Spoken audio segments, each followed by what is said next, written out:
Rasululloh sollallohu alayhi vasallamga ergashishlikdagi baraka, sunnatni ushlashlikdagi baraka. Payg'ambarimiz sollallohu alayhi vasallam Banu Mustaliq g'azotidan Madinaga qaytib kelar ekanlar, qo'shini bilan Vodil Aqiqda to'xtadilar.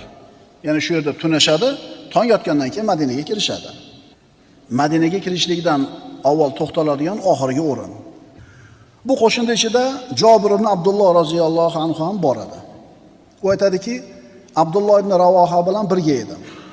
Qo'shin to'xtadi. Abdulloh ibn Ravoha so'rayapti, Rasululloh qayerda ekanlar? Unga qo'shinning avvalida ekan, yotib uxlayapti ekanlar deyishdi. Shunda Ibn Ravoha aytdiki, "Ey Jobir, ozgina qoldi. Bu yerda uxlamasdan uyimizga bormaymizmi? Uyimizda tunamaymizmi?" Jobir roziyallohu anhu, "Ey Abdulloh," dedi, "hech kim uyga ketgani yo'q. Hamma shu yerda. Odamlarga xilof ish qilib nima qilamiz?" dedi. Abdulloh ibn Ravoha, "Ha, Rasululloh man qilmadilar-ku," dedi. Ya'ni bormanglar demadi-yu. Jobir roziyallohu anhu, "Men bormayman," dedi, qoldi. Ya'ni payg'ambarimiz shu yerda tunayaptilarmi? Men ham shu yerda tunayman. Jobir roziyallohu anhu aytadi, "Men bilan xayrlashib Ibn Ravoha Madinaga qarab ketdi. Qarasam, hech kim yo'q yoni, bitta o'zi ketdi." Mana endi Abdulloh ibn Ravoha tunda Madinaga kirib uyga bordi. Eshigini ochib qarasa, uyning o'rtasida bir chiroq yonib turibdi. Ayoli yotibdi. Yonida yana bitta odam yotibdi, uzun bo'yli. Erkak kishi bo'lsa kerak deb o'yladi-da, kelganidan norozi bo'lib, qo'shin bilan qolmaganiga pushimon yeb, qilichini sug'urdi-da, ichkariga kirib ikkalasini ham chof tashlamoqchi bo'ldi. Lekin biroz o'zini bosib olib turib, sekin kirdi-da, ayolini oyog'i bilan turtdi. Ayol uyg'onuvdi, "Men Abdullohman," dedi. "Kim bu?" dedi. Ayol aytdiki, "Bu falonchi," dedi, ayolni aytib. "Falonchi ayol qo'shin kelayotganligini eshitib, sochimni tarab qo'ysin deb chaqiruvdim. Biz uyimizda tunab qoldi," dedi. Abdulloh ibn Ravoha uyda tunadi, tong otdi. Mana endi qo'shin Madinaga kirib keladi. Abdulloh ibn Ravoha Rasulullohni kutib olishi uchun tashqariga chiqqanida Rasululloh sollallohu alayhi vasallam Abu Bakr Siddiq va Bashir ibn Sa'dlarning o'rtasida kelayotgandilar. Payg'ambarimiz yonidagi Bashir roziyallohu anhuga qarab, "Ey Abu Nu'mon, labbay ya Rasululloh," dedi. Rasul aytdilar, "Albatta Abdullohning yuzi sizga o'zining ahlini yoniga ketgani va u yerda topgan holatidan norozi bo'lganini xabar qilyapti," dedi. Ya'ni yuzidan kechqurun kelganligidan norozi bo'layotgani ko'rinib turgan edi. Abdulloh ibn Ravoha payg'ambarimiz oldiga kelib turganida Rasululloh, "Nima bo'ldi? Nima gap ey ibn Ravoha?" dedilar. Abdulloh ibn Ravoha kechqurun bo'lgan ishni aytib berdi. Shunda payg'ambarimiz aytdilar, "La tatruqun nisaa laylan." Ya'ni safarda bo'ladigan bo'lsanglar, ayollaringizning oldiga tunda kirmanglar dedilar. Rasululloh tunab qoldilar tashqarida. Kim qolgan bo'lsa yutdi. Abdulloh ibn Ravoha payg'ambarimizning sunnatiga xilof qilib, Rasulullohdan ruxsat so'ramasdan ketib qoluvdi, uyiga borib, sal qolsa birovni bekardan qatl qilib qo'ygan bo'lar edi. Birodarlar, bunga o'xshagan misol musulmonlarning qo'shini Haybardan qaytayotganda ham sodir bo'lgan edi. Qo'shin tunda Jurfga yaqin kelganida, Madina yaqin joyga. Payg'ambarimizning elchisi nido qildi qo'shinning ichida. "La tatruqun nisaa laylan." Ayollaringizning yoniga tunda kirmanglar. Jobir roziyallohu anhu aytadi, ikkita odam ana shu g'azotdan kelayotganda, Haybardan kelayotgan g'azotda Rasulullohga itoat qilmasdan Madinaga ketib qolishdi. Ikkalasi ham uyga borib, holatdan, ya'ni o'zini qilgan ishdan norozi bo'ldi deydi. Ya'ni shunday bir holatga guvoh bo'ldiki, bekar qilibman, payg'ambarimiz bilan qolsam bo'ladi ekan deydi. Alloh azza va jalla Qur'onda siz bilan bizga aytadi, astagfirullah, va in tuti'u tahtadu. Agar sizlar Muhammad alayhisalomga ergashsanglar, bo'yinsanglar, hidoyat topasizlar. Alloh tomonidan bo'lgan bir hidoyatga ega bo'lishni xolasak, Alloh tomonidan beriladigan tavfiqni qo'lga kiritishni xolasak, birodarlar, Muhammad alayhisalomga ergashishligimiz lozim va lobud bo'ladi. hamma yaxshilik Rasulullohning yo'lini ushlashlikda, u zotning ta'limotiga amal qilishda. Hamma yomonlik, shumlik va baxtsizlik u zotning ta'limotiga teskari ish tutishda. Tushunarlimi? Sunnatni qanchalar ushlasangiz, ustingizga shuncha xayriyat va baraka keladi. Sunnatdan har qancha uzoq bo'lsangiz, shunga yarasha baraka ustingizdan ketadi. Baraka Rasulullohning sunnatiga ergashishlikda. Burungi darsimizning mavzusi baraka yoshi kattalaringiz bilandir dedilar Rasululloh. Mana endi bu darsimizning mavzusi sunnatga ergashishlikda bo'ladi hamma baraka, xayriyat. Bunga ko'p misollar keltirish mumkin. Mana masalan, Uhud kunida Rasululloh sallallohu alayhi vasallam 50 ta kamonchiga buyurdilar. Mana shu balandlikda turasizlar, qo'shinni himoya qilib turasizlar, dushmanga o'q otib turasizlar. Mendan ochiq, ravshan buyruq kelmagunicha jilmaysizlar. Yengsak ham, yengilsak ham, mag'lub bo'lsak ham, o'lja yiqsak ham, g'olib bo'lsak ham qimirlamaysizlar. Hech qanaqa ishtiboh tushunarsiz narsa yo'q. Kundek, oydek ravshan buyruq. Rasulullohdan tushuninglar degan buyruq kelmaguncha qimirlamay turasizlar. Nima bo'ldi? Ana shu 50 ta kamonchi Rasulullohning buyrug'ini amal qilib turdi. Jang bir pasda musulmonlar foydasiga hal bo'ldi. Musulmonlar g'olib bo'lishdi. Endi qachoniki mushriklar qochib g'animalarni yig'ishni boshlaganida 50 ta kamonchi g'animalardan quruq qolmaylik, jang tugadi deb tushib ketdi. Ana shu qilgan ishini oqibatida musulmonlar mag'lub bo'lishdi. Hamma yaxshilik, xayriyat, barakot Rasulullohning sunnatiga ergashishlikda. Qanday baxtsizlik, shumlik, yomonlik, barakotsizlik bo'lsa, bu sunnatga teskari ish qilishlikda bo'ladi. Ma'qulmi? Kecha payt uyga kirib yoki kunduzi kirib, assalomu alaykum va rahmatulloh dedingizmi, demadingizmi? Assalomu alaykum va rahmatullohi va barakatuh deb kirsangiz, uyingizga baraka keladi. Sizdan bir tiyin ham ketmaydi. Oyoq kiyimizni kiyayotganda o'ng oyoq bilan kiydingizmi, bismillah dedingizmi? Bilasizmi, haliga kichkina bolangizga ovqatni yeyishdan avval bismillah deb aytishlikni o'rgatib qo'ysangiz, u ozgina narsani biladi-da, u bolacha 5 ga kirgan, 6 ga kirgan, u amal qiladi. Sizni esingizdan chiqib qolsa, dada bismillah demaysizmi deydi. Shuning uchun birodarlar, mashina minish bo'lsin, mashinaga o'tirish bo'lsin, zavat qilish bo'lsin, ovqat qilish bo'lsin, qo'yingki, hayotda qilayotgan muboh ishlarimizni hammasini avvalida bismillah deyish esdan chiqmasligi kerak. Oilamizda saodatli bo'lishni xohlaymizmi? Xohlaymiz. Tijoratimizda rivojni xohlaymizmi? Xohlaymiz. Soppa-sog' yurishni xohlaymizmi? Xohlaymiz. Farzandlarimiz solih bo'lib, ko'zimizni quvonchi bo'lishini xohlaymizmi? Xohlaymiz. Xullas, ikki dunyoda saodat topishni xohlaymizmi? Xohlaymiz. Buni yo'li bor.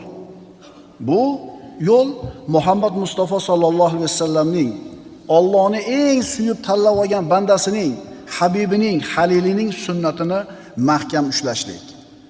O'ngga ham og'maymiz, so'lga ham og'maymiz. Mana shunda saodat va barakot bo'ladi. Rizq qidirmang, siz barakot qidiring. Muhammad Mustafa sallallohu alayhi vasallam anbiyolarning eng afzali. Alloh subhanahu va taolo Muhammad alayhisalomning zikrini oliy qildi, ko'ksini yorug' qildi. U zotning buyrug'iga, sunnatiga, amriga xilof bo'lganlar ustiga xorlik bilan pastlikni yozib qo'ydi. Va payg'ambarimizga Alloh subhanahu va taolo maqomul mahmudni va'da qildi. Astagfirullah va asa an yab'athaka robbuka maqoman mahmuda. Isro surasi. Shoyatki Parvardigoringiz sizni qiyomat kunida maqtovli maqomda tiriltirur. Bu qanaqa maqom? Bu shunaqa bir maqtovli maqomki, faqat Muhammad alayhisalom turadi o'rinda. Muhammad Mustafa sallallohu alayhi vasallamni yaxshi ko'rishlik. Bu iymonning belgisi. Payg'ambarimizni yaxshi ko'raman deb hammamiz aytaveramiz. Payg'ambarimiz sollallohu alayhi vasallamga bo'lgan muhabbat, hurmat u zotning sunnatiga amal qilishlik bilan bo'ladi. payg'ambarni hurmat qilishlik va u zotni yaxshi ko'rishlik, u zotni sunnatiga ergashishlik bo'ladi, birodarlar. Alloh azza va jalla payg'ambarimiz sollallohu alayhi vasallamga ergashishligimizga buyurgan. Astagfirullah. Fama atakumur rasulu fahuduhu va ma nahakum anhu fantahu. Muhammad alayhisalom sizlarga nimani bersa, nimani olib kelsa, uni olinglar. Va nimadan qaytarsa qaytinglar. Chunki va ma yantiqu anil hawa in huwa illa wahyun yuha. Nima uchun? Va u zot o'z havoyi xohishi bilan so'zlamaydi. U zot faqat vahiy qilinayotgan vahiyni gapiradi. Rasululloh sollallohu alayhi vasallamning so'zlari ham birodarlar vahiy. Demak, Muhammad alayhisalomning sunnatiga amal qilishlik, hadislarga amal qilishlik bu baraka ekan. Lekin bir narsani aytib qo'yishimiz kerak shu yerda. Ana shu hadislarga amal qilishlikda har kim o'zi bilgan yo'lni qilmasligi kerak. Qaytaramiz. Hadislarga amal qilishda har kim o'zi bilganini qilib ketavermasligi kerak. Bir hadisni eshitdi yoki o'qidi, tamom. O'zi tushungan, o'zi fahmlagandek amal qilib ketaveradi. Bu hadislarga to'g'ri amal qilishligini yo'li mazhab ushlashlik. Birodar, sen hadisni yaxshi ko'rishliging zo'r narsa. Unga amal qilishga ishtiyoqing borligi juda ham zo'r narsa. Faqat u hadislarga to'g'ri amal qilishlik yo'li mazhab orqali bo'lsa bo'ladi. Hadisni o'qidingiz, ma'nosini tushundingiz, mana qilish kerak ekan demang. Ulamolarga murojaat qiling, mazhab kitoblarga murojaat qiling, keyin amalingiz to'g'ri bo'ladi. Sunnatga ergashishlikda hamma xayriyat. Ikki dunyoda saodat topishni xohlaydigan bo'lsak, payg'ambarimiz sollallohu alayhi vasallamning hadislariga mazhabimizda ko'rsatgandek, 1000 yildan beri ulamolarimiz ko'rsatib qo'ygandek amal qilsak, inshaalloh xayriyat va barakaga ega bo'ladi. Baraka nima? Hozirgi kunga kelib odamlarni juda ko'pi shikoyat qiladi. Vaqtini ozligidan, topgan tutgani yetmayotganidan, turmushiga, hech narsaga ulgurmayotganidan. Bormi? Eshitib qolamiz-a? Ota-onani ziyorat qilishga vaqti yo'q, ish ko'p. Sila rahimga vaqti yo'q, ish ko'p. Sog'ligini tartibga keltirishlikka vaqti yo'q, ish ko'p. Sport bilan shug'ullangani vaqti yo'q. Nimasi ko'p? Ish ko'p. Xullas, tanish manzarami? Biz o'zimiz ham shuda, to'g'rimi? Juma bo'ptimi deymiz. Juma ekanmi bugun deymiz. Yaxshi ham juma bor. Yaxshi ham juma borki, bir hafta o'tganligini sezamiz. Ba'zida bilasizlarmi? Bahor kelibdimi deysiz, bodomni gullaganini ko'rib. Qish kelibdimi deysiz, qor yoqqanini ko'rib. Kunlar shunaqa tez o'tib ketyapti, bebaraka o'tib ketyapti, hech narsaga ulgurmayapmiz. Ulgurmaydi. Hech narsaga. Vaholanki, deyarli hammamizning tayimizda mashina bor. Hammamizning qo'limizda telefon bor. Vaholanki, avvalgilarni hammasini mashinasi bo'lmagan. Qo'lida umuman telefoni bo'lmagan. Piyoda yurgan deyarli. Lekin hamma narsaga ulgurgan. To'g'ri aytyapmanmi? To'y qilasiz, palonchi qolib ketibdi, ulgurmabman. Telefoni bor, mashinasi bor, ulgurmayapti aytgani. Otalarimiz, bobolarimiz piyoda yurib hamma qarindoshini aytishga ulgurgan. Avvalgi davrda otalarimiz nima qilgan? 6 ta 8 ta bolani bitta o'zi boqqan ishlab. O'sha 6 ta 8 ta bolasini uylagan, joylagan, ba'zilarini o'qitgan ham institutlarda. Ba'zilarini institutda o'qitgan ham. Bitta ota ishlagan. Hozirchi bitta oilada 4 ta 5 ta odam ishlaydi, yetishmovchilik shuncha. Nima uchun biz shuncha imkoniyatimiz qo'limizda bor bo'lib turib, hech narsa yurmayapmiz? Bu birodarlar o'ylanadigan jiddiy va muhim savol. Javobi bizni juda ko'pchiligimizning hayotimizda baraka yo'q. Vaholanki, har kuni barakani so'rab duo qilamiz. Ota-onamiz baraka tilab duo qiladi. O'zimiz baraka so'rab duo qilamiz. Bormi? Ha, bu baraka so'rashimiz yaxshi narsa. Har bitta musulmon ilmiga, puliga, vaqtiga, oilasiga baraka so'rashligi kerak. Bu mahbub narsa. Ammo shu so'rayotgan narsamiz baraka o'zi nima ekanligini, barakani nima ekanligini bilamizmi? Baraka nima? Javob beringchi o'zingizga. Bilasizmi? Baraka hammaga kerak. Hammaga kerak. Hatto payg'ambarlar ham, anbiyolar ham Allohdan baraka so'rashgan. Muhammad alayhisalom ham baraka so'raganlar. Mana Ayyub alayhisalomning qissasiga murojaat qiling. 18 yil dard chekdi. Farzandlardan ajralgan edi undan avval. Moli dunyosidan ajralgan edi, sog'ligidan ajralgan edi. 18 yildan keyin Alloh taolo boyligini ham qaytarib berdi, sog'ligini ham qaytarib berdi, farzandlarini ham qaytarib berdi. Boyligini qaytarib berganida ustiga oltindan bo'lgan chigirtkalar uchib qo'ndi. Yog'ilib ketdi. Chigirtkalar qanaqa yog'iladi ko'rasizlar. Oltindan bo'lgan. Shunda Ayyub alayhisalom etagini ochib olib, chekalarga tushib qolgan chigirtkalarni bitta-bitta terib qoldi. Shunda Alloh taolo: "Ey Ayyub, axir men seni bu narsadan behojat qilib qo'ymadimmi? Ya'ni shuncha bersam terasam yana qolgan qutganini ham" deganida, "Ha, izzatingga qasam, Robbim, ha, behojat qilib qo'yding, ammo barakangdan behojat emasman-da" dedi. O'sha chigirtkalarning qaysinisida baraka borligini Alloh biladi. Shuning uchun yig'yapti hammasini. Demak, baraka hammaga kerak. Boyga ham, kambag'alga ham, erkakka ham, ayolga ham, olimga ham, omiga ham. Baraka hammaga kerak. Baraka nima? Baraka o'sish va ziyoda bo'lish. Baraka yaxshilikning ko'pligi va uning davomiy bo'lishi. Kichkina narsaga baraka tushsa, uni katta qilib qo'yadi. Oz narsaga baraka tushsa, uni ko'paytirib qo'yadi. Ko'p narsaning ustiga baraka tushsa, baraka uni foydali qiladi, davomiy qiladi. Baraka bir narsaning ustida ilohiy xayriyatning davomiy turishi. Mana birodarlar, barakaning nima ekanligiga salaf solihinlarning hayotidan misollar keltiramiz, osonroq tushunishimiz uchun. Ovqatdagi baraka. Xandaq kunida payg'ambarimiz sollallohu alayhi vasallam Jobir ibn Abdullohning uyiga bordilar.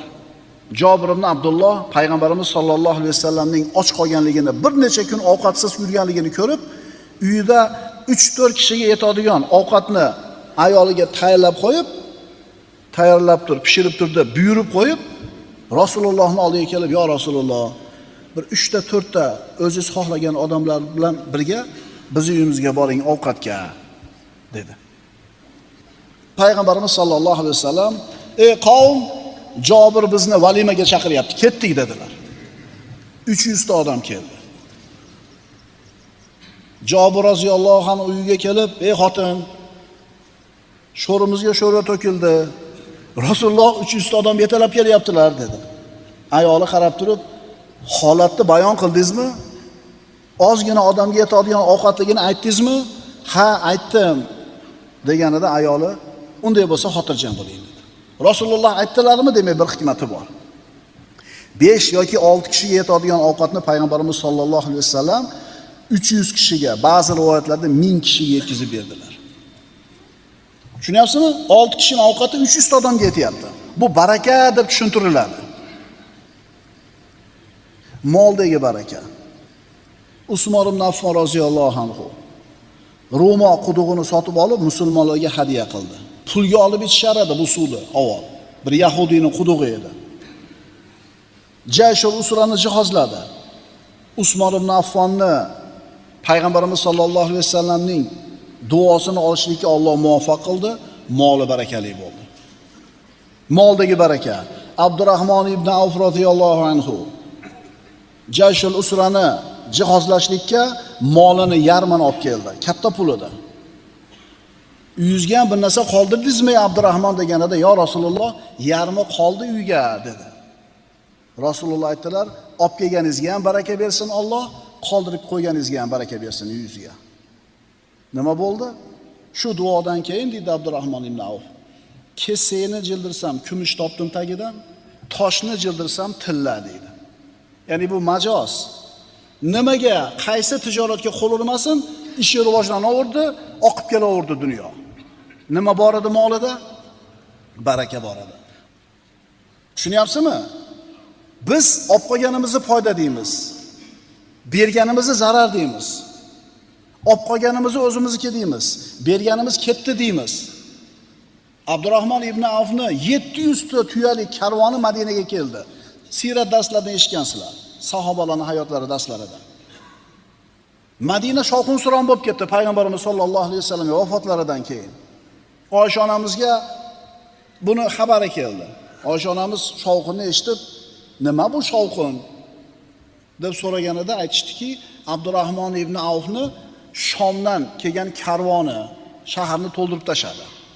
Rasulullohni Abdurrahmon ibn Avf jannatga emaklab kiradi deganlarni eshitganman dedi Oysha onamiz. Bu xabarni tezda yetkazishdi Abdurrahmon ibn Avfga. Siz haqingizda Rasululloh manaqa degan ekanlar. U sahoba yurib yetib keldi Oysha onamiz oldiga. "Ya ummul mu'minin, Rasululloh shunaqa deganmidilar?" "Ha, Abdurrahmon ibn Avf jannatga emaklab kiradi" deganlar. Emaklab qolishimiz sababi shu boyligim bo'lsa kerak. Guvoh bo'ling, mana shu 700 ta tuya ustidagi yuklari bilan, tuyalari bilan Madina fuqarolariga mendan ihson dedi. Hammasini berib yubordi. Kambag'al bo'lib qoldimi? Umrdagi baraka. Madinaning ansorlarning sayyidlaridan Sa'd ibn Muoz. Bu kishi 31 yoshga kirganida islomga kirdi. Vafot etganida 37 yoki 38 ga kirgan edi. Musulmon bo'lib 6 yoki 7 yilgina umr ko'rdi. Ammo shunday maqom, shunday bir martabaga erishdiki, u kishi vafot etganida Allohning arshi titradi. Islomda 6 yil, 7 yil yashadi. U kishi vafot etganda arsh u zotni kelishligiga xursand bo'lib titradi. Albatta bu muborak hayot edi. Mana tug'ilganimizdan beri musulmonmiz, siz bilan biz. Hammamiz. Kim 50 yil yashadi, kim 60 yil yashadi. Nima qoldirding o'zingdan keyin ummatga? Musulmonlarga, xalqingga nima foydang tegdi? Nima qoldirding desa, o'ylanamiz. Qilganimiz bitta tomu, qilganimiz 4 ta to'y. Shunday emasmi? Puldorlar bor oramizda o'tirgan. O'ylanish kerak. Mana umrdagi barakaga misol. 6 yoki 7 yil yashadi musulmon bo'lib, Allohning arshi titradi vafot etganida. Umrdagi baraka. Abu Bakr Siddiq barakotli, muborak inson edi. Hali bomdod vaqti bo'lmasdan turib, bemor ko'rgani ham ulgudi, janozaga ergashishga ham ulgudi, sadaqa qilishga ham ulgudi. Payg'ambarimiz ana shu so'ragan savoliga, kim bemor ko'rdi oranglarda, kim janozaga erishdi, kim sadaqa qildi deb so'raganida Abu Bakr Siddiq men deb javob bergan edi va maqtagan edilar payg'ambarimiz bu sahobasini. Bu ulug' sahoba Abu Bakr Siddiq 2 yildan ko'proq xalifa bo'ldi, musulmonlarga boshliq bo'ldi. Lekin shu 2 yil ichida shuncha ko'p futuhotlar, yaxshiliklarni qo'lga kiritdiki, aqllar lol qoladi. Albatta bu holat Abu Bakr Siddiqqa Alloh tomonidan berilgan baraka edi. Umrdagi baraka. Xulofoi roshidlarning 5-chisi deb sanaladi. Umar ibn Abdul Aziz, Ummaviylarning xalifalaridan. Bu inson musulmonlarga xalifa bo'lib, boshliq bo'lib saylandi. Bu inson ham 2 yildan ortiqroq umr ko'rdi, xalifa bo'lganidan keyin. Lekin 2 yillik xalifalik davrida yurgizgan siyosati, olib borgan ishlarini samarasini ko'ringki, davlatda kambag'al odam deyarli qolmadi. 2 yilda bor yo'g'i. Boylar zakotini do'ppisiga solib tillasini, zakotini kambag'alni istashligiga to'g'ri kelar edi. Kambag'al qolmadi. Nima uchun? Baraka bor edi bu odamning davrida va hayotida. Demak, uning davri muborak davr bo'ldi. Rizqdagi barakaga misol. Oysha onamiz roziyallohu anha aytadilarki, Toshshamda biroz arpa bor edi. O'shandan olib, puyib, tegirmonda aylantirib, un qilib, non qilib yer edi. Toshshamda biroz arpa bor edi. Ancha vaqtgacha yeb turdim. Keyin qancha qoldi ekan deb olib tortib ko'rdim. Tortganimdan keyin bittasi tugab qoldi.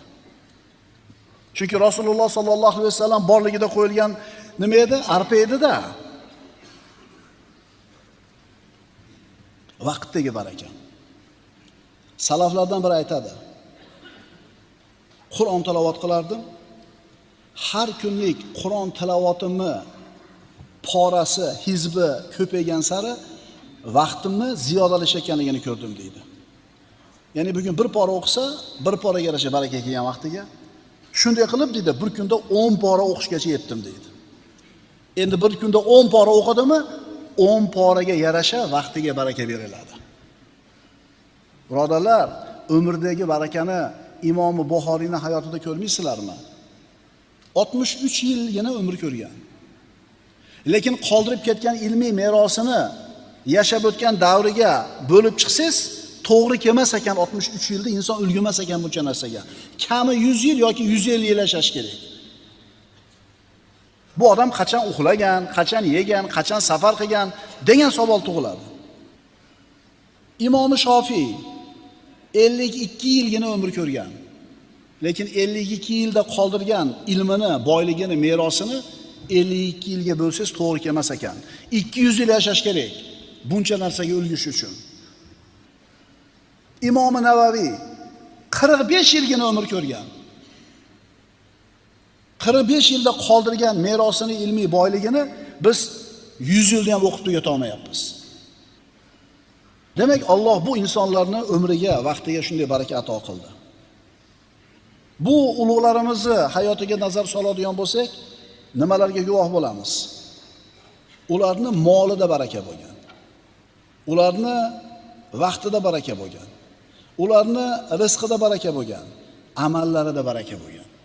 Ular muborak insonlar edi, barakali insonlar edi. Tabiiy savol tug'iladi. Ular bu barakaga qanday qilib erishishdi? Nima sababli ularga shunday baraka berildi? Nima qilsak bizda ham shunga o'xshagan baraka bo'ladi? Vaqtimizda, pulimizda, umrimizda, sog'ligimizda, oilamizda. Iymon bilan, taqvo bilan. Ularni iymoni va taqvosiga yarasha Alloh tomonidan baraka berildi. Iymoning va taqvoingga yarasha Allohdan baraka keladi senga. Senga Alloh tomonidan baraka keladi, iymoning va taqvoingga yarasha. Ularning hayoti Alloh taoloning quyidagi oyatini haq ekanligiga dalil bo'ladi. Astagfirullah. Walau anna ahlal qura amanu wattaqaw lafatahna alayhim barakatin minas samai wal ard. Agar deydi Alloh taolo, mana barakani sharti. Mana barakani formulasi. Agar deydi Alloh, qishloq ahllari, shahar ahllari, xullas odamlar iymon keltirganlarida va taqvo qilganlarida edi, biz albatta ularga osmon va yerdan barakotlarni ochib qo'ygan bo'lar edik. Ularga osmon va yerdan barakotlarni ochib qo'yar edik. Shart iymon va taqvo. Siz bilan menda qaysidir darajada baraka bor. Ammo u barakani qancha ekanligi iymoningizga bog'liq, taqvoingizga bog'liq. Kimni bolasiligingiz, qaysi millatdanligingiz, qaysi makonda va qaysi zamonda yashashligingizga bog'liq emas baraka. Baraka faqatgina iymon va taqvoga bog'liq. La ilaha illalloh Muhammad Rasululloh dedik. Hammamiz mo'min bo'ldik, alhamdulillah. Bittasi bor shartni. Endi bundan keyin taqvoimiz qolyapti. Kimni taqvosi baland bo'lsa, baraka shunga yarasha kelaveradi. Barakaning ta'rifi. Al-barakatu hiya subutul khayril ilahiyyi fi shay. Baraka ilohiy xayriyatning bir narsa ustida sobit bo'lishi. Bir narsani ustida ilohiy xayriyat barqaror bo'lishi baraka. Sodda qilib tushuntirganmiz. Nima deymiz? Mana piyola. 50 ta 100 ta olib kelgan suvga 5 yil burun 4 ta qopti. Qolgani yo'q. Sinib ketdi, qo'shni olib chiqib ketib bermay qo'ydi, bir joyga borib qo'yib keldingiz. Demak, shu 4 tasi 5 yildan beri, 10 yildan beri turibdimi? Demak, baraka bor shunda. Bir narsaning ustida ilohiy xayriyatni davomiy turishi baraka deyiladi. Bir odam kafe quradi, oshxona quradi. Hashamatli qilib, zo'r qilib pardozlaydi. Hamma bir shart-sharoitlarni muhayyo qiladi, ochadi kafeni. Bir odam keladi. Bir odam ko'payadi, keyin 1 yildan keyin qarasang, odam qaytib ketgan. Baraka yo'q. Yana bitta odam yo'lda bo'yida otasidan qolgan eski uyini eplab, ertalabdan nonushta qiladigan joy qilib qo'ygan. Unaqa ko'p pul sarflamagan. O'sha xonalarni eplab, odam ko'payishiga qarab, keyingi xonani qo'shib turib, eski uylarni eplab qo'ygan, klient o'shuncha. Siz aytasiz, yo'q, uchi haligi kafe ochganlar boshida go'shtni yaxshi soladi, ovqatni zo'r qiladi, o'shuncha odam zo'r ko'p keladi. Keyin masaladan tortishni boshlab, ovqati aynigani uchun kelmay qo'yadi. Yo'q, birodarlar. Xuddi o'sha masalada boyagidek qilsa ham odam qaytib ketadi. Agar baraka bo'lmasa o'sha kafeda, oshxonada. Demak, al-barakatu hiya subutul khayril ilahiyyi fi shay. Baraka ilohiy xayriyatning bir narsa ustida sobit bo'lishi. Bir narsaning ustida ilohiy xayriyatning, ilohiy yaxshilikning barqaror turishi. Olimlardan biri aytadi, baraka kam narsada bo'lsa, uni ko'paytirib qo'yadi. Agar ko'p narsada bo'lsa, foyda keltiradi. Baraka demak, birodarlar, yaxshilikni ziyoda bo'lishi, unib o'sishi va barqaror bo'lib davomiy bo'lishi. Baraka vaqtga tushsa, uni kengaytiradi. Inson ana shu barakali vaqtida juda ko'p ishlarga ulguydi. Baraka agar jasadga tushsa, uni quvvatli qilib qo'yadi. Ko'p narsalarga imkoniyati paydo bo'ladi. Baraka farzandlarga tushsa, ular salohiyatli bo'ladi, axloqli bo'ladi, ota-onasiga mehribon bo'ladi. Baraka pulga tushsa, u pulni ko'p narsalarga yetadigan, kifoya qiladigan qilib qo'yadi. Pulni ko'p qilib qo'yadi emas. O'sha ozgina pul barakali bo'lsa, ko'p pul bilan odamlar qila olmayotgan ishga yetadigan bo'lib qoladi. Agar baraka bir odamga tushadigan bo'lsa, Alloh uni barakotli qiladi hamma narsasini. Agar baraka bir kishining ilmiga tushsa, bu ilm uni amalga va qo'rquvga boshlaydi. U barakali ilmdan juda ko'p odamlar foyda oladi. Agar bir banda o'zini hayotida baraka topadigan bo'lsa, vaqt kengayadi, imkoniyatlari ziyodalashadi, hayotda erishadigan muvaffaqiyatlar, natijalari ko'payadi, karomatlar sodir bo'ladi. Baraka topmagan odam ham 80 yil, 90 yil umr ko'rishi mumkin. Ammo u mana shu 80-90 yillik umrida o'zidan keyin biron narsani asarni qoldira olmaydi. O'zi bilan biron narsani olib keta olmaydi ham. Barakasiz odamlar haqida fikr qilib ko'ringlar, birodarlar. Ehtimol qo'lida millionlari bordir. Lekin ana shu millionlari uni saodatli qilmaydi. Aksincha, bebaraka bo'lgan bu millionlar kunduzi uni mehnat mashaqqatga soladi, qayg'u bilan azoblaydi, kechqurun esa o'sha pulni o'ylab, siqilib uxlay olmaydi.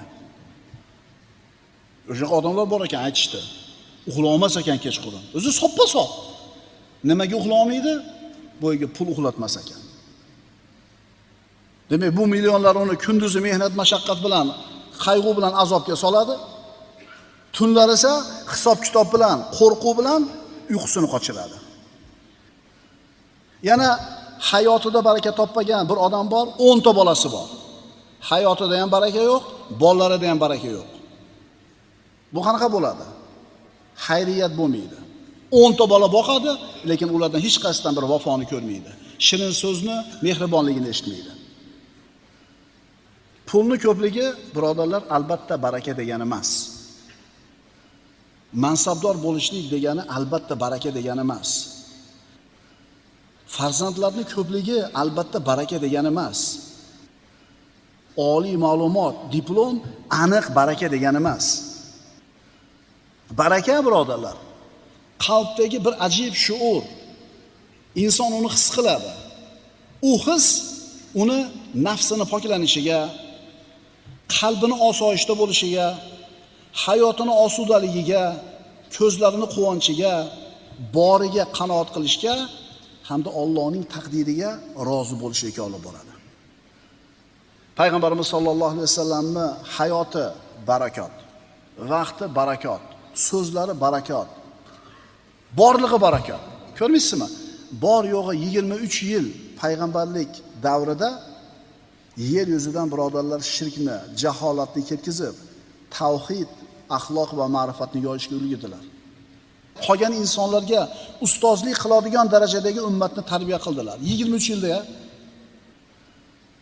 Bular vaqt, umr, tana, da'vat ishlariga berilgan barakaning ko'rinishi edi. Yana Rasulullohdan eshitgan sahoba Rasululloh sollallohu alayhi vasallam vafot etib ketganlaridan keyin Huzayfa roziyallohu anhudan so'radi.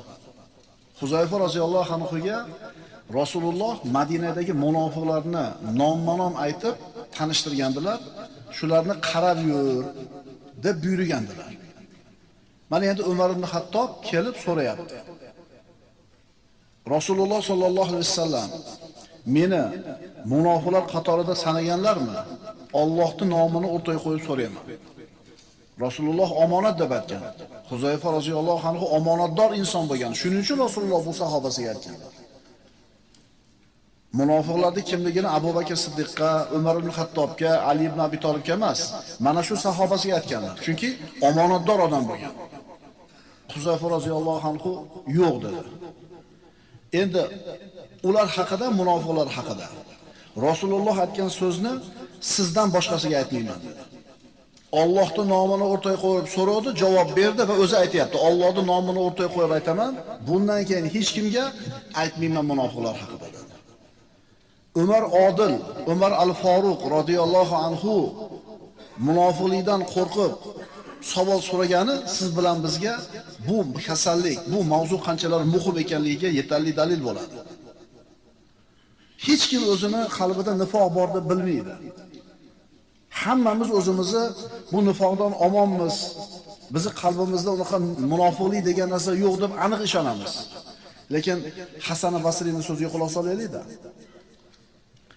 Ma aminan nifaqa illa munafiqun.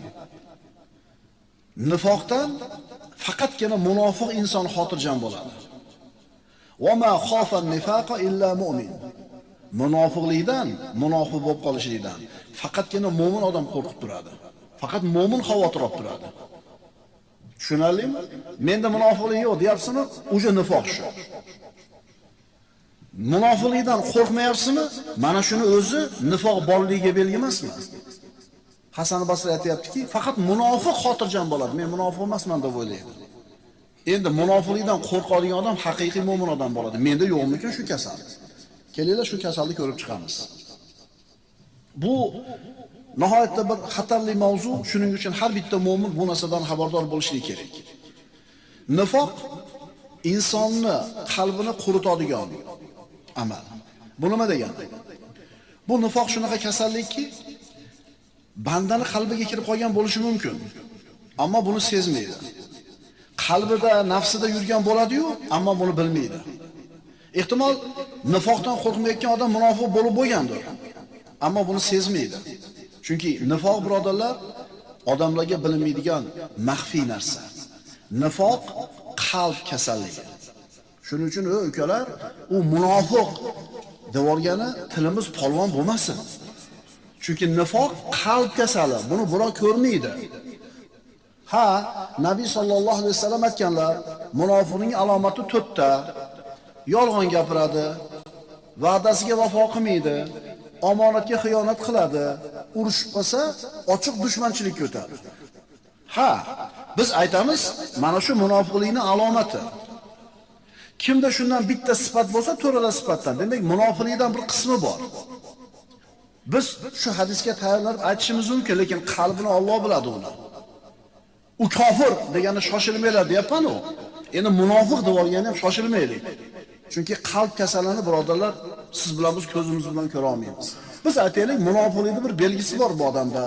Ahdida turmaydi, yolg'on gapiradi, xiyonat qiladi omonatga. Deng, lekin munofiq deb hukm qilmang. U seni ishing emas uni munofiq deb hukm qilishlik. Sen belgisi bor deb aytishga haqqing bor. Agar birodarlar biz iymonimizni salomatligi haqida, Robbimizning huzuridagi makonatimiz haqida g'amimiz bor bo'lsa, agar qiyomatdan qo'rqsak, agar amallarimizni xabada bo'lib ketishdan qo'rqsak, o'zimizni solih deb bilsak-ku, ammo haqiqatda buni teskarisi bo'lib qolishidan qo'rqsak, mana shu darsga diqqat bilan quloq solaylik. Munofiqlik. Nifoqning turlari. Nifoq ikki xil bo'ladi deydi ulamolar. Katta nifoq va kichik nifoq. Katta nifoq. Nifoqning bu turi, katta turi insonni jahannamda abadiy qolib ketishiga sabab bo'ladi. Astagfirullah. Innal munafiqina fi darkil asfali minan nar va lan tajida lahum nasira. Albatta munofiqlar do'zaxning eng tuban joyida bo'lurlar va ular uchun biror madadkor topa olmassiz. Munofiqlar kofirlardan ham, mushriklardan ham, majusilardan ham, hatto ateistlardan ham pastroq joyda turadi. Jahannamning eng tubida turadi. Munofiq odam namoz o'qishi ham mumkin, roza tutishi ham mumkin. Musulmonlarning orasida yurganda uni islomiy surati bor bo'lishi ham mumkin. Munofiq garchi zohirida o'zini musulmon qilib ko'rsatayotgan bo'lsa ham, Allohga, farishtalarga, kitoblarga, qiyomatga bo'lgan iymonni bor deb ko'rsataveradi, lekin aslida qalbida bu narsaga ishonmaydi. Ichida yo'q narsani tashqarisida bor qilib ko'rsatadi. Odamlar bunaqa munofiqlardan ogoh bo'lish uchun Alloh taolo ularni sharmanda qilib, sirlarini fosh qilib qo'ygan. Yer yuzida yashayotgan odamlar 3 xil bo'ladi biz uchun. Musulmon, kofir va munofiq. Musulmon, kofir va munofiq. Mana endi Qur'oni Karimdagi eng katta sura, Baqara surasini avvalgi 20 oyatiga murojaat qilamiz. Birinchi 20 ta oyatini o'qisak, nimani topamiz? Birinchi 5 ta oyatida Alloh taolo mu'minlar haqida gapiradi. Undan keyingi 2 ta oyatida kofirlar haqida gapiradi.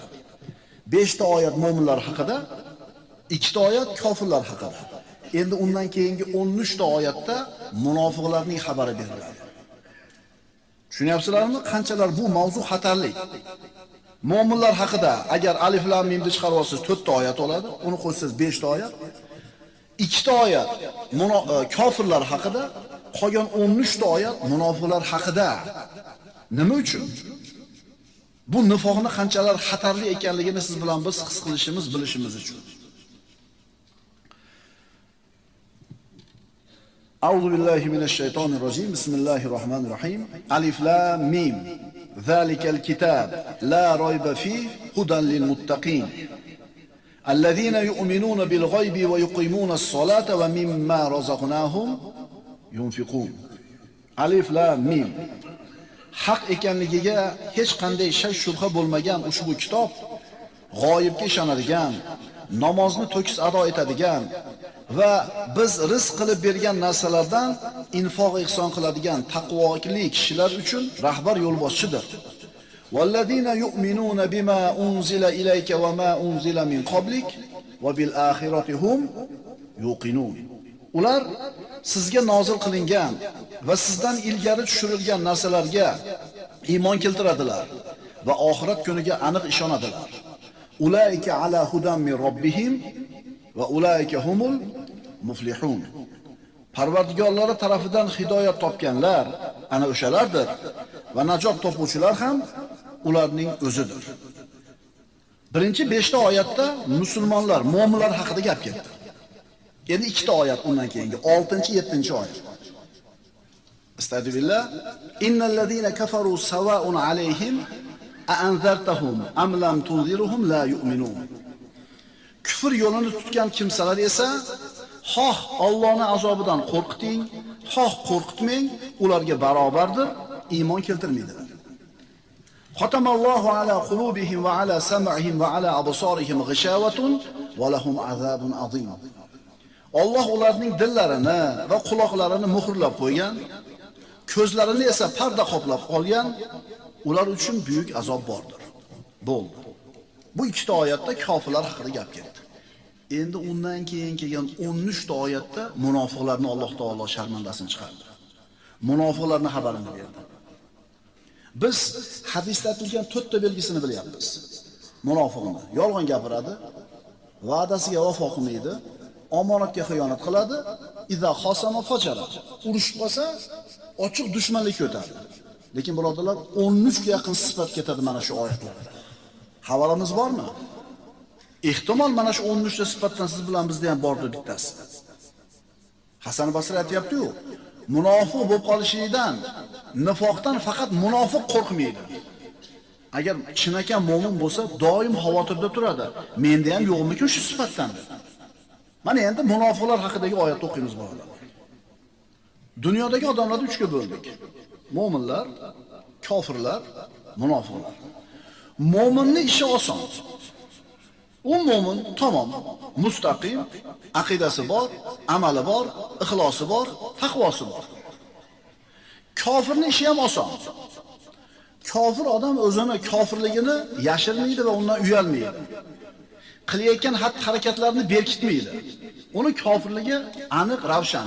Hech narsani berkitmaydi. Ichi ham tashi ham bir xil bo'ladi. Mo'min bilan kofirni tanib olishlik oson ekan birodarlar. Ammo 3-toifa munofiqning ishi juda ham qiyin. Chunki u ichida, qalbida, nafsida bo'lmagan narsani tashida bor qilib ko'rsatadi. U tashida bor qilib ko'rsatayotgan narsa qalbida bo'lmaydi. Iymonli bo'lib ko'rinadi, lekin qalbida zarracha ham iymon bo'lmaydi. Eng xatarli odam munofiq odam bo'ladi. 13 ta oyatda munofiqlarning zikri keldi. Nima uchun? Ularning ko'pligi uchun, xatarini qattiqligi uchun, fitnalarning ko'pligi uchun, islom va musulmonlarga adovatini qattiqligi uchun. Islom uchun tashqaridan dushmanlik qilayotgan kofirlardan ko'ra musulmonlarning ichida yurgan munofiqlarning xatari, tahdidi qattiqroq bo'ladi. Chunki tashqarida turgan dushmanlar tashqaridan ishini qilsa, munofiqlar nima qiladi? Musulmonlarning ichidan turib mana shu zarbani berishga harakat qiladi. Shuning uchun islom uchun va musulmonlar uchun qanchadan qancha mag'lubiyatlarga ayni mana shu munofiqlar sabab bo'lishgan. Astagfirullah va idza qila lahum la tufsidu fil ardi qalu innama nahnu muslihun. Baqara surasida Alloh aytayapti, ularga yer yuzida buzg'unchilik qilmanglar deyilsa, biz isloh qiluvchilarmiz deyshadi. Aytayapmiz, ko'rinishi musulmon, isloh qilyapman deb o'ylaydi, o'zi aslida fasod tarqatayotgan bo'ladi. Ala innahum humul mufsiduna walakin la yash'urun. Ogoh bo'ling deydi Alloh taolo, ular albatta buzg'unchilardir, lekin o'zlari buni sezmaydilar. Boshqa oyatda Alloh taolo aytadi, astagfirullah, yuriduna liyutfi'u nurallohi bi afwahihim vallohu mutimmu nurihi walau karihal kafirun. Ular ana shu munofiqlar Allohning nurini og'izlari bilan o'chirmoqchi bo'ladilar. Alloh esa garchi kofirlar istamasalar-da o'z nurini, ya'ni dinini to'la har tarafga yoyguvchidir. Ularni xatari, fitnasi kattaligi uchun 13 oyatda Alloh taolo ularni bayonini keltirdi. Mana endi munofiqlarning sifatlari haqida. Biz yuqorida aytgan hadisimizda 4 ta belgisini bildik. Endi undan tashqari qanaqa sifatlari bor? Munofiqning qanaqa belgisi bor? Qarab ko'ring, sizni ichingizda yo'qmi? Birinchisi, vahiydan yuz o'girishlik. Vahiy, Allohning kalomi Qur'on, musulmonlarning hayotidagi eng katta qalbini to'risini egallagan narsa. Munofiqlar esa Allohning kalomiga beparvoligini ko'rasiz. Ular Allohning so'ziga muvofiq yashamaydi. O'zlarining havoyi nafsiga qarab kun kechiradi. Ular shariatni ko'rsatmasiga qarab ish qilmaydi. Havoyi nafsi o'zini foydasiga qarab turib ish qiladi. Baraka qildi, sotdi mashinani. 10 mingga. Indinga pulni olib keladi. Baraka bo'ldi. Inding bo'lmasdan ertasi kuni bittasi keladida 1000 oshiqcha beraman, menga bering shuni deydi. Mo'min odam aytadi, men baraka qildim. Harom bunday ish deydi. Kutib turing, agar indinga olib kelmasa, keyin beraman. Shu yerda shariat, Qur'on harom deyapti bu ishini, lekin havoyi nafsi bo'laveradi deyapti. Shunda nima qiladi? Haligi 2 kundan keyin pul olib kelish kerak bo'lgan xaridorga telefon chaladi. Oshna, dadam, akam, xullas binasa deydida 1000 ko'proq foydasiga lafzini buzadi. O'sha odam soqol bo'lishi mumkin, do'ppi yurgan bo'lishi mumkin, matchga qatnayotgan bo'lishi mumkin, tasbih o'girayotgan bo'lishi mumkin. Lekin shu yerda Allohning kalomidan yuz o'girib qo'ymayapsizmi? Agar shunday qilayotgan bo'lsangiz, haligi pulingiz harom bo'ldi, qalbingizda nifoqning bir belgisi bor ekan. Bu nifoq shunaqa kasalki, qalbingizga kirib qolgan bo'lishi mumkin, siz bilmasligingiz, sezmasligingiz mumkin. Bular munofiqlar, Allohning kalomiga parvo qilishmaydi. Halol, haromga e'tibor qilishmaydi. Alloh taolo bular haqida aytadi. Astagfirullah. Fataqatta'u amrahum baynahum zubura. Kullu hizbin bima ladayhim farihun. So'ng odamlar ishlarini, ya'ni dinlarini bo'laklarga bo'lib yubordilar. Har bir guruh o'z oldidagi narsa bilan xursanddirlar. Kullu hizbin bima ladayhim farihun. Har bitta to'da, har bitta guruh, har bitta jamoa, har bitta oqim o'zidagi narsa bilan xursand bo'lib yuraveradi. Bu munofiqlar o'zlarini islomdan uzoq bo'lgan fikri bilan, o'zlarini noto'g'ri e'tiqodlari bilan, o'zlarini buzuq tasavvurlar bilan yashashadi. Har bir guruh o'zidagi bor narsa bilan quvonib yashaydi. Demak, birinchi belgisi nima bo'ldi? Allohning kitobidan, vahiydan yuz o'giradilar. Ikkinchisi, bir-birlariga yaltiroq, yolg'on so'zlarni aytadilar. Ya'ni qalbida mana shu nifoqning bir ko'rinishi bo'lgan odamlarning uyiga, qizlarga sovchi olib kelsa, birinchi navbatda dunyosiga qaraydi bunaqalar. Borib uy-joyini ko'rib kelinglar deydi.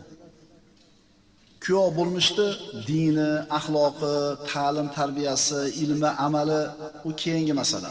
Muhimi nima bo'lsin? Mahallasi chiroyli bo'lsin, uyi chiroyli bo'lsin. Bu munofiqlarni birlashtiradigan narsa ular Allohning kalomi bo'lgan Qur'ondan yuz o'girishi. Mana dunyosiga qaraydi dedik. Astagfirullah.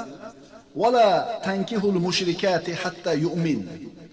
To iymonga kelmagunlaricha mushrika ayollarga uylanmanglar.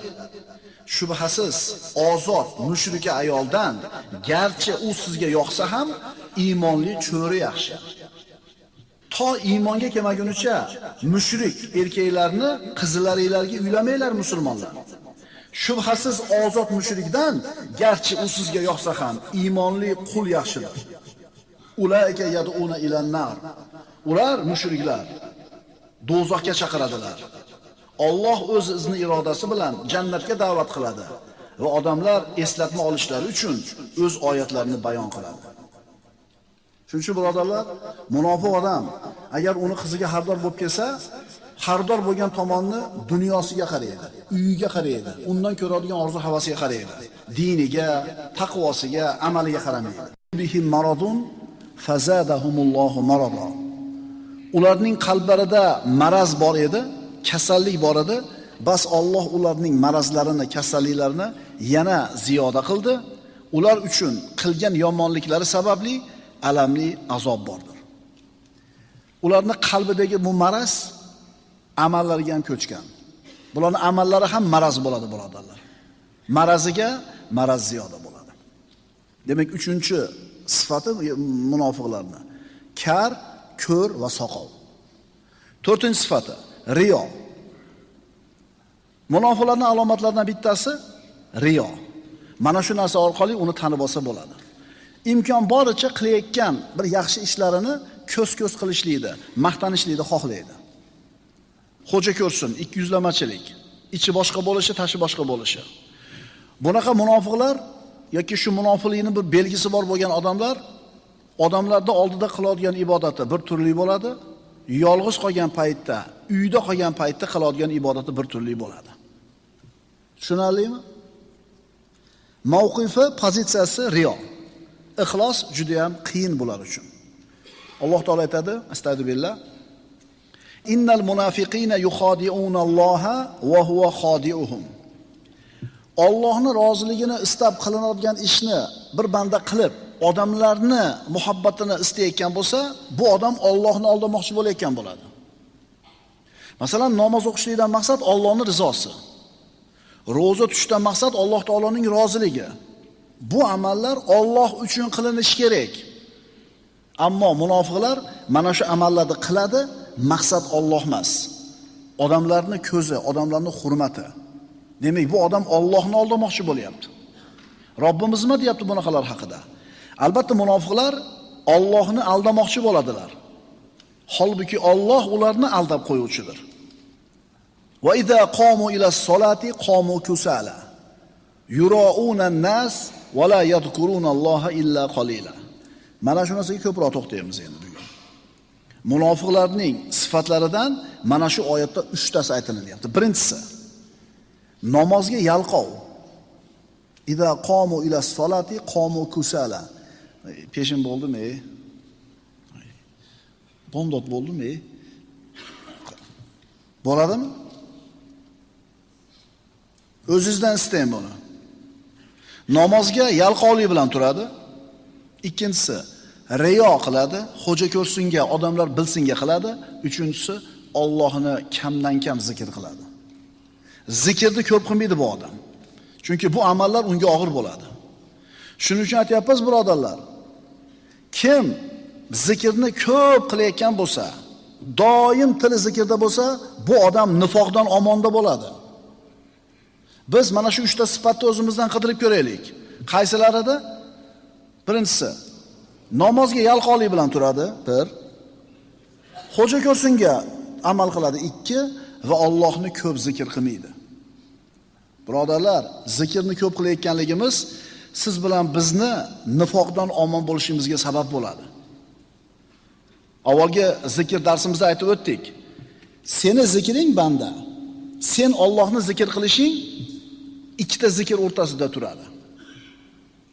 Sen Allohni zikr qilding, undan avval zikr bor, undan keyin zikr bor. Bu Allohning zikri.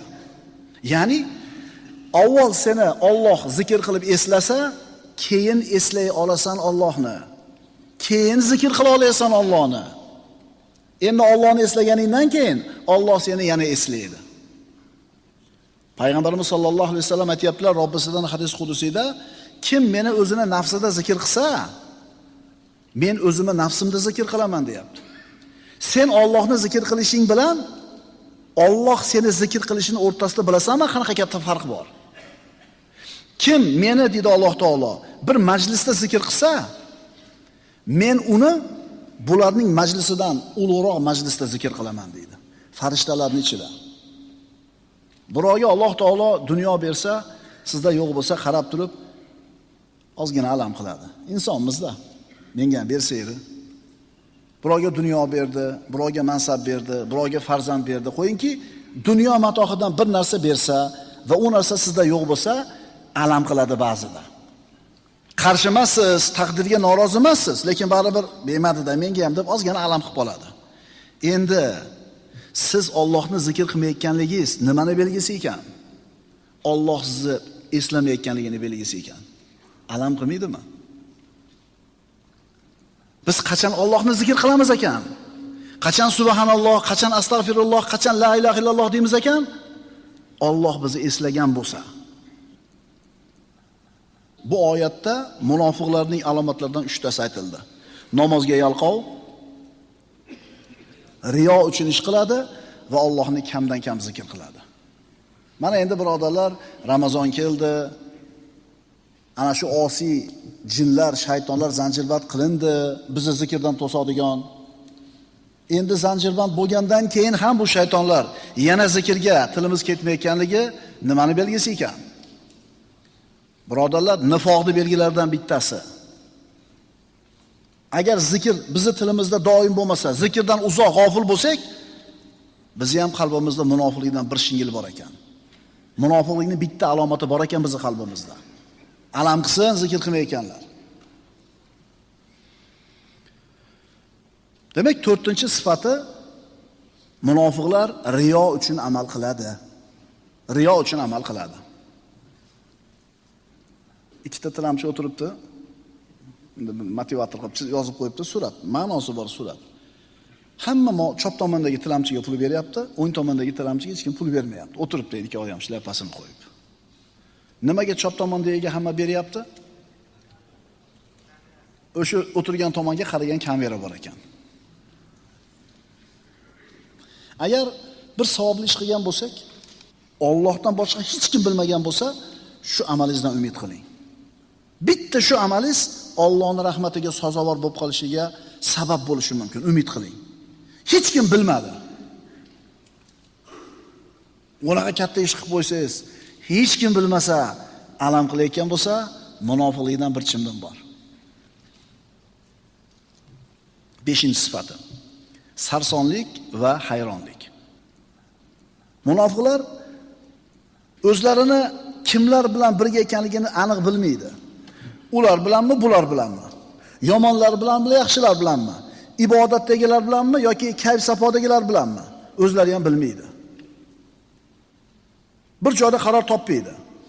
Bir odam bor ki, agar u haqiqiy mu'minlar bilan birga o'tirsa, qalbiga bularning majlisi yoqaveradi. Mu'minlarning majlisi qalbiga yoqaveradi. Endi kofirlar bilan gunoh, ma'siyat majlislarida o'tirib qolsa, bu majlis ham yoqaveradi. Mana shu munofiqlikning bitta belgisi. Fosiq, fojirlarning suhbati ham unga yoqaveradi. Bunaqa odam kim bo'ladi? Bunaqa odam munofiq bo'ladi. Chunki inson chinakamiga mu'min bo'lsa va qalbida nifoq degan sifat bo'lmasa, fisq, fujur majlislar unga yoqishi mumkin emas. Tushunarlimi? Aroq bormi, sekin turib chiqib ketadi. Erkak xotin aralashgan ma'siyat majlisimi, u yerda o'tira olmaydi u. Chunki iymon u yerda o'tirishiga yo'l qo'ymaydi. Kofir fojirlarning fe'l-atvori, gap so'zlari mo'min kishiga yoqishi mumkin emas. Rasululloh sollallohu alayhi vasallam bunaqa bir joyda qaror topa olmaydigan munofiqlar haqida nima deganlar? Imom Muslim sahihlarda keltirgan hadisda Abdulloh ibn Umar radhiyallohu anhu shunday deydi. Qala Rasululloh sollallohu alayhi vasallam mathalul munafiqi kamathalish shatil a'irati baynal g'anamayni. Rasul aytdilar, munofiqning misoli ikkita soliq qo'yni o'rtasida hayron qo'ziga o'xshaydi. Ta'iru ila hadihi marratan va ila hadihi marratan. Bir safar unisini yoniga keladi, bir safar bunisini yoniga keladi. Bir qo'zini tasavvur qiling, ikkita soliq qo'yni bittasini oldida qaror topmaydi. U yoqqa ham yuguraveradi, bu yoqqa ham yuguraveradi. Qaysinisini oldida qolishini bilmasdan sarson bo'lib ketadi. Munofiqni payg'ambarimiz mana shu qo'ziga o'xshatyaptilar. Astagfirullah. Muzabzabin bayna zalika la ilaha ulai va la ilaha ula va man yuzlilillahu falan tajida lahu sabila. Ular munofiqlar na u yoqlik va na bu yoqlik bo'lmay ikki orada sarson holda qolganlar. Kimniki Alloh yo'ldan ozdirsa, siz unga biron yo'l topib bera olmassiz. Niso surasi. Mo'min odamning pozitsiyasi aniq. Ona kafega bormaydi. Nimaga? U yerda aroq sotiladi. Ikkilanmaydi u. Borsammi, bormasammi demaydi. U aniq pozitsiyasi, mavqifi bor. Ammo munofiq bo'lsa nima qilar ekan? O'zini musulmon deb biladi, ammo oilasini qarasangiz, islomda asari bo'lmaydi.